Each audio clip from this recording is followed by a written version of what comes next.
खबरों में रुक कर लेते हैं पहली बड़ी खबर की ओर जो लोकसभा चुनावों से जुड़ी हुई है। तो आपको बता दें, आज होने वाले लोकसभा चुनावों को लेकर सियासी हलचल तेज हो गई है। पार्टियों ने मुख्य सीटों पर अपने अपने उम्मीदवारों के नाम तय कर लिए हैं। लोकसभा चुनाव को लेकर इंडिया गठबंधन में सीट शेयरिंग को लेकर चर्चा चल रही है।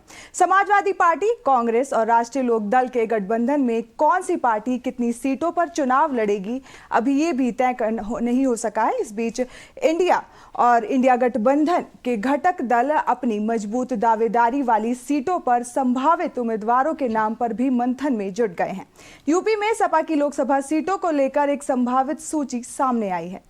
आपको बताते चले कि जिसमें 1 दर्जन से अधिक सीटों पर संभावित उम्मीदवारों के नाम बताए गए हैं। सपा उम्मीदवारों की संभावित सूची की माने तो पार्टी प्रमुख अखिलेश यादव खुद कन्नौज लोकसभा सीट से मैदान में होंगे, तो आजमगढ़ की रणभूमि में शिवपाल सिंह यादव ताल ठोकते हुए नजर आ सकते हैं। राष्ट्रीय प्रवक्ता राजीव राय को सपा घोसी संसदीय सीट से उतार सकती है, तो वहीं फतेहपुर से प्रदेश अध्यक्ष नरेश उत्तम पटेल को मैदान में उतारने की तैयारी है। मैनपुरी की बात करें तो वहां से सांसद डिंपल यादव 2024 में भी इसी सीट से मैदान में होंगी। वहीं फर्रुखाबाद से डॉक्टर नवल किशोर शाक्य, बदायूं से धर्मेंद्र यादव, फिरोजाबाद से अक्षय यादव, अंबेडकर नगर से लालजी वर्मा और फैजाबाद से अवधेश प्रसाद, कौशाम्बी से इंद्रजीत सरोज, उन्नाव से अनु टंडन को सपा से उम्मीदवार बनाए जाने की चर्चा तेज है। कहा जा रहा है कि मुरादाबाद से एसटी हसन, बस्ती से राम प्रताप चौधरी, गोरखपुर से काजल निषाद, गाजीपुर से अफजाल अंसारी और सलीमपुर से रमाशंकर विद्यार्थी का टिकट भी पक्का माना जा रहा है। सपा सूत्रों से मिली जानकारी के मुताबिक लखनऊ लोकसभा सीट पर इंडिया गठबंधन की घटक दल कांग्रेस उम्मीदवार उतार सकती है। वहीं लखनऊ सीट से इंडिया गठबंधन की ओर से कांग्रेस के रविदास मल्होत्रा का टिकट भी तय बताया जा रहा है। हालांकि ये संभावित उम्मीदवारों के नाम हैं। समाजवादी पार्टी ने आधिकारिक रूप से अब तक टिकटों का ऐलान नहीं किया है। बता दें कि सपा की ओर से पहले भी ये कहा जाता रहा है कि करीब करीब हर सीट पर पार्टी उम्मीदवारों के नाम पहले से ही तय हैं।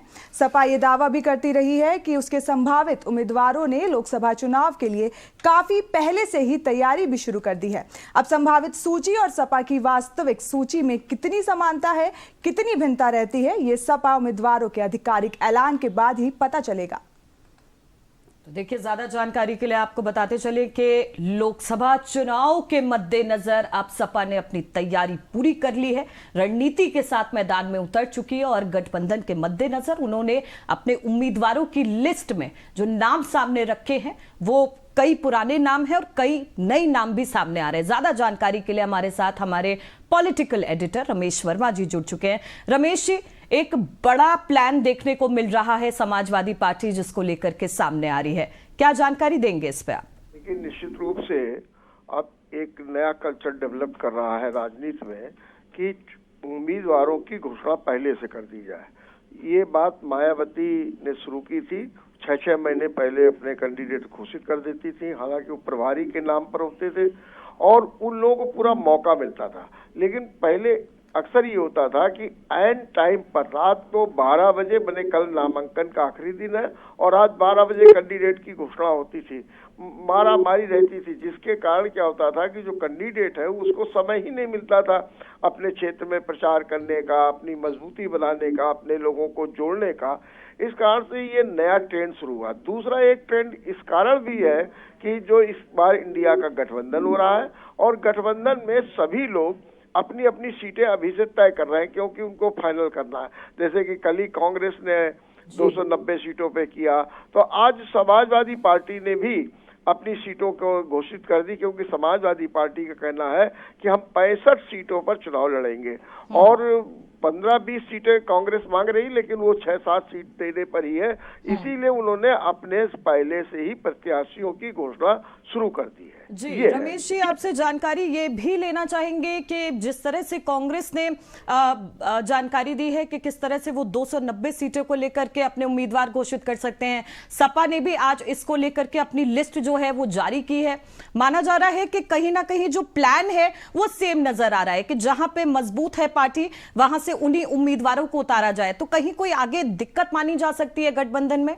हाँ, निश्चित रूप से दिक्कत भी मानी जा सकती है, क्योंकि कांग्रेस ने 2009 में 21 सीटें जीती थी अब कांग्रेस उन्हीं 21 सीटों को मांग रही है जो सपा देने के लिए तैयार नहीं। सपा ने कहा कि उस समय से और आज के समय में जमीन आसमान का अंतर हो गया।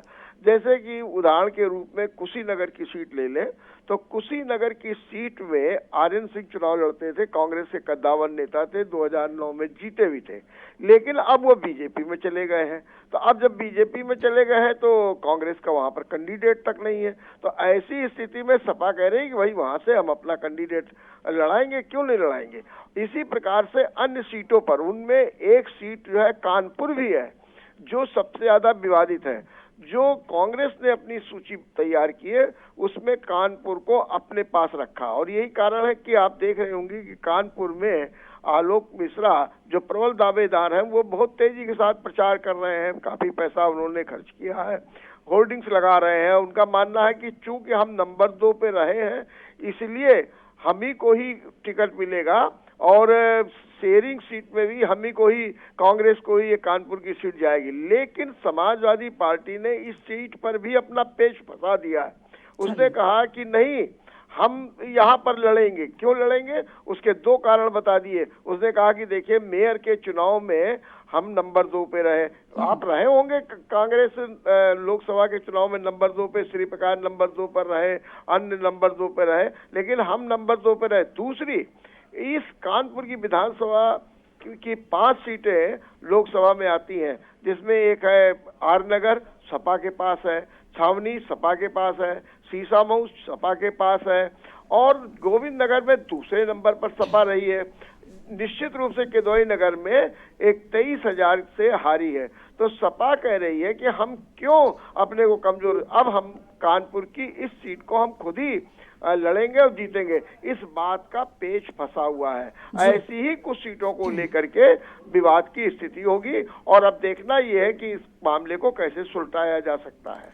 ठीक है रमेश जी, बहुत बहुत शुक्रिया हमारे साथ जुड़ने के लिए। जानकारी दे रहे थे कि किस तरह से सपा ने अपनी रणनीति को तैयार कर लिया और कहां जाकर के गठबंधन में आगे पेच फंस सकता है।